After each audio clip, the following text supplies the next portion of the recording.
In this video, we're going to learn how to edit the sketch of an existing floor.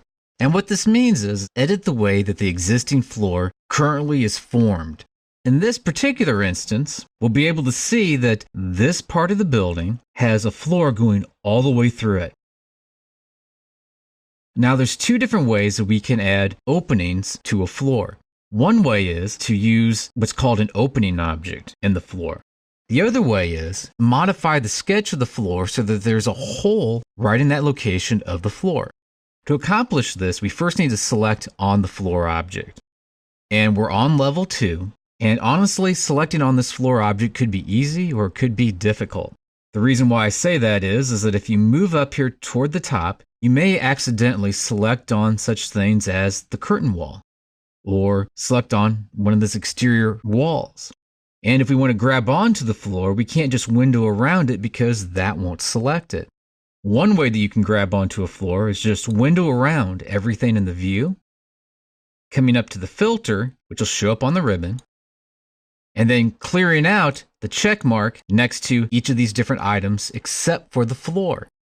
Then if you click on OK, you'll only have the floor selected. The other way that you could do it though, is if the floor wasn't selected, is that you can move your cursor over to right about where the edge of the floor is at, then click the Tab key on your keyboard.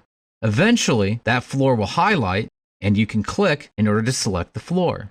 So by hitting the Tab key, it will cycle through the different objects that are sitting there and eventually it'll give you your floor to click on. Once you have your floor highlighted, there's an option that says Edit Boundary. If you select on that, you'll see these purple/magenta lines going all the way around where the floor's boundary has been at. At this point, if I selected on any of these lines, I could then delete it or modify it or draw in new lines, whatever the case may be. For this instance, though, I'd like to add a hole right in this area. A fast way for me to do that is to select on the rectangle command and draw in some extra lines. Once I have those in place, I even have the opportunity to lock these by clicking on the little padlocks that show up. What this will do is if any of these walls should move a few inches in this direction or a few inches in that direction, then the floor will update as well to match the opening that those walls are trying to create.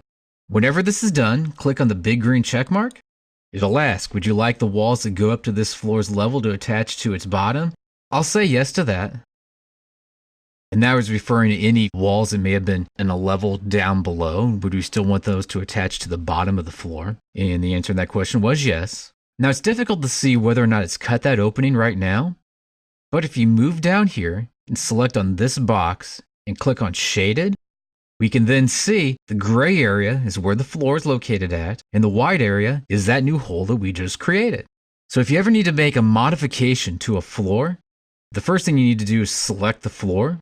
And you can either use your Tab key by coming over to the edge of the floor and hitting Tab until it highlights, or just window around the floor and then filter out everything but your floor object.